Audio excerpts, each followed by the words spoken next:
नमस्कार दोस्तों, मैं ममता पांडे आपका हार्दिक अभिनंदन करती हूँ। आज की इस वार्ता में मैं आपको बताऊंगी कि भूस्खलन जैसी आपदा क्या है और इसके क्या क्या कारण हैं और इस आपदा में हमें क्या क्या सावधानी बरतनी चाहिए।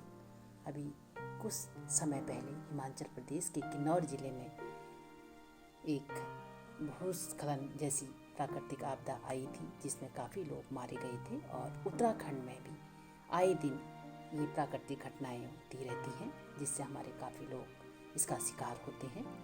ये पहाड़ी क्षेत्रों में ज़्यादा घटित होती है। तो हम जानेंगे भूस्खलन यानी लैंडस्लाइड के बारे में। पृथ्वी की सतह पर स्थित मिट्टी, मलबा, पत्थर और चट्टानों के गुरुत्वाकर्षण के अधीन ढाल पर खिसकने की प्रक्रिया को भूस्खलन यानी लैंडस्लाइड कहते हैं। यह चट्टानों के नए सिरे से टूटने या पहले से टूटे हुए भूखंडों के खिसकने के कारण हो सकते हैं और इसमें पानी और मलबे की मात्रा कम या ज़्यादा हो सकती है। दोस्तों, बरसात में पानी सोख लेने के कारण सतह पर स्थित मलबे का भार बढ़ जाता है। इस बढ़े हुए भार के कारण मलबा ढाल पर स्थित नहीं रह पाता और नीचे की ओर खिसकने लगता है। पानी के कारण जमीन या चट्टानों की सतह के बीच का घर्षण भी कम हो जाता है जिससे खिसकने की प्रक्रिया सरल हो जाती है। इन्हीं कारणों से ज़्यादातर भूस्खलन बरसात के महीने में होते हैं और इसके कारण है अत्यधिक वर्षा या लंबे समय तक वर्षा का होना, तीव्र हिमगलाव और जल स्तर परिवर्तन और भूकंप। इसके मानव जनित कारण हैं ढाल के परिमाण में परिवर्तन, नदी नालों के प्राकृतिक मार्ग में बदलाव या अवरोध, अव्यवस्थित जल निकासी व्यवस्था, भू उपयोग परिवर्तन, वनाग्नि और जंगलों का कटान, तीव्र ढाल पर खेती, मकान, सड़क व अन्य के लिए भूमि कटाव, अव्यवस्थित मलबा फेंकने की व्यवस्था। और इसके प्राकृतिक कारण हैं ढाल का परिमाण व दिशा, चट्टानों की संरचना, भ्रंश व दरारें, वर्षा, भूकंप और नदी नालों से दूर एवं कटाव, भू आकृतिक एवं भू उपयोग। दोस्तों, भूस्खलन के जो संभावित क्षेत्र हैं जहाँ पर इसकी संभावना रहती है, इन क्षेत्रों को पहचान किए जाने से मानव हितों को होने वाली क्षति को कम किया जा सकता है। तकनीकी मानचित्र के अतिरिक्त निम्नलिखित भूस्खलन संभावित क्षेत्रों को चिन्हित करने में सहायक हो सकते हैं। जैसे भूस्खलन की प्रायः पुनरावृत्ति होती है, इसलिए स्थानीय लोगों से दी गई जानकारी व भूस्खलन से संबंधित जानकारी महत्वपूर्ण होती है। छोटी नदी नालों के किनारे एवं पहाड़ों की तलछटी पर बसी बस्तियां भूस्खलन से ज़्यादा प्रभावित होती हैं। जोड़ एवं दरार युक्त चट्टानों के बीच बसे क्षेत्रों में भूस्खलन का खतरा बना रहता है और लंबवत ढाल के नीचे बसे क्षेत्र जहाँ पर जमीन में दबे शिलाखंड साफ नजर आते हैं और संभावित भूस्खलन क्षेत्रों में आते हैं। यह शिलाखंड पूर्व में आए भूस्खलन के अवशेष हैं और इन स्थानों पर भूस्खलन की पुनरावृत्ति की संभावना होती है और इसकी चेतावनी है।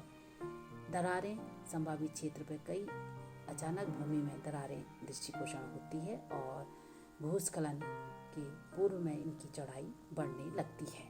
और जल रिसाव व प्राकृतिक जल स्रोतों की उत्पत्ति भूस्खलन की पूर्व सूचना हो सकती है। और ढाल पर स्थित पेड़ों, बिजली के खंभों और लंबवत वस्तुओं का तिरछा होना और जमीन का अचानक धंसना एक शुभ संकेत नहीं है। भवनों की दीवारों पर दरारें दिखना और उनका चौड़ा होना और नदी नालों का अचानक पानी का मटमैला हो जाना। दोस्तों, भूस्खलन की रोकथाम हम किस तरह करेंगे? देखा गया है कि आज वैज्ञानिक और तकनीकी ज्ञान के बल पर भूस्खलन संभावित क्षेत्रों को चिन्हित करते समय आवश्यक कार्रवाई कर इन्हें टाला जा सकता है एवं इनके प्रभावों को कम किया जा सकता है। पहाड़ी क्षेत्र में बसे लोगों ने अपने अनुभव और ज्ञान के बल पर भूस्खलन के बचाव की एक सरल एवं प्रभावी रणनीति विकसित की जो आज भी अत्यंत प्रभावी है।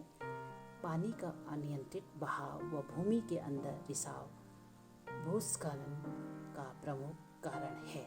इस क्षेत्र के निवासियों ने इस मूलभूत नियम को गहराई से समझा एवं संवेदनशील स्थानों के ऊपर जंगल, गूलों और छोटी नहर का निर्माण किया। भूस्खलन संभावित क्षेत्रों के ऊपरी ढालों पर स्थित यह गूल बरसात के पानी को सीधे निकटवर्ती नदी नालों की ओर ले जाती थी और भूस्खलन के खतरे को काफ़ी हद तक टाल देती थी। इन गूलों के अवशेष आज भी काली गंगा एवं मध्यतम घाटियों में देखे जा सकते हैं और हमारे पूर्वजों ने बसने एवं खेती के लिए उपयुक्त ढालों का चयन किया, परंतु बढ़ती आबादी एवं परंपराओं के ह्रास के साथ संवेदनशीलता ढालों पर मानवीय दबाव पर वृद्धि हुई।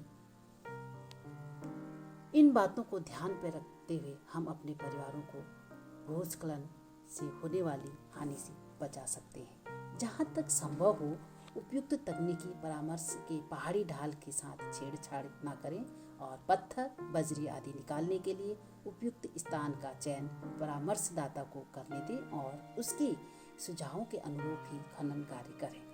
पहाड़ी डाल पर वानस्पतिक आवरण भूरक्षण को रोकता है, इसलिए वन कटान न करें। ज़्यादा घास के लालच में जंगलों में आग लगाने से बचें, इसके परिणाम घातक हो सकते हैं।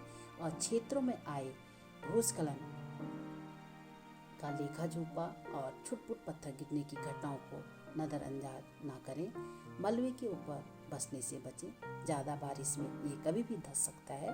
और भूस्खलन ढाल के ऊपर के आसपास एवं नीचे बसने से बचें।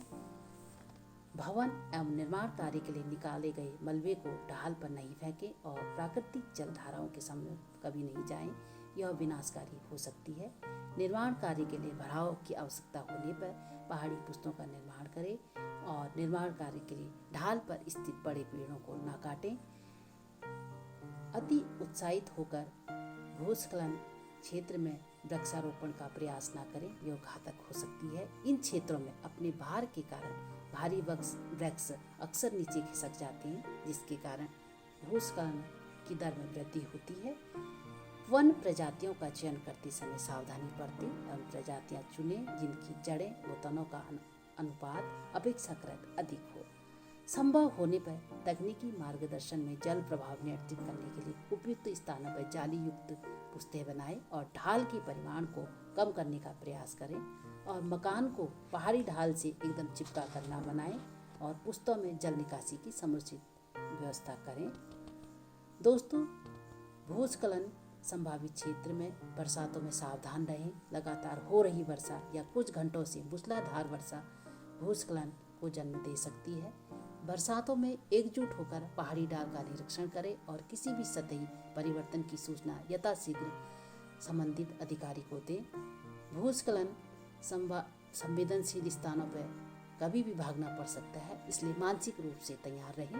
पत्थर गिरने, चट्टानों और पेड़ों के टूटने और मलबा खिसकने की आवाज़ों के प्रति संवेदनशील रहें, यह भूस्खलन से संबंधित हो सकती है। जानवरों के असामान्य व्यवहार के प्रति संवेदनशील रहें।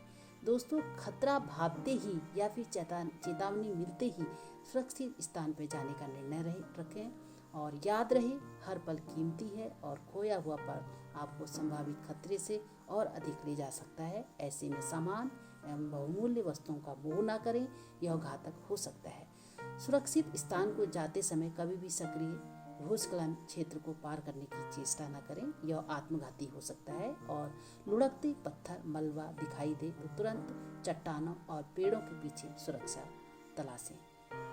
भूस्खलन के प्रति संवेदनशील क्षेत्रों में छोटे भूकंप भी भूस्खलन ला सकते हैं और भूकंप के पश्चात भूस्खलन की जरा सा भी संभावना होने पर सुरक्षित स्थानों पर जाएं और मुख्य भूकंप के पश्चात काफ़ी समय तक छोटे भूकंप आते रहते हैं, इसलिए जल्दी आश्वस्त न हो। भूस्खलन में मलबा नीचे की ओर बहता है, इसलिए सुरक्षा के लिए ऊपरी क्षेत्रों की ओर पलायन करें और नदी द्वारा किए गए कटाव पर नज़र रखें, यह कटाव भूस्खलन का कारण हो सकता है।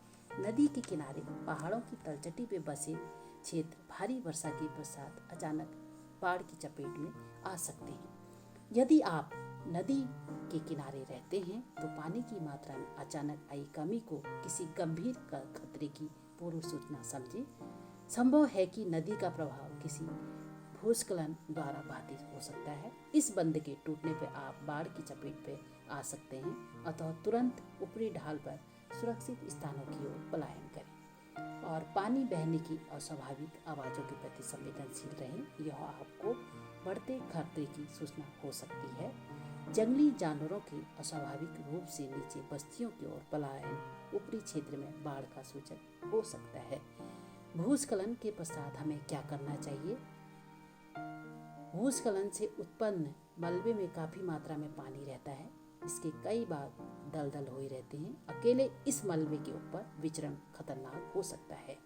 जहाँ तक संभव हो भूस्खलन क्षेत्र में घुसने से रुकें और यह पानी मलबे को फिर से अस्थिरता प्रदान कर सकता है।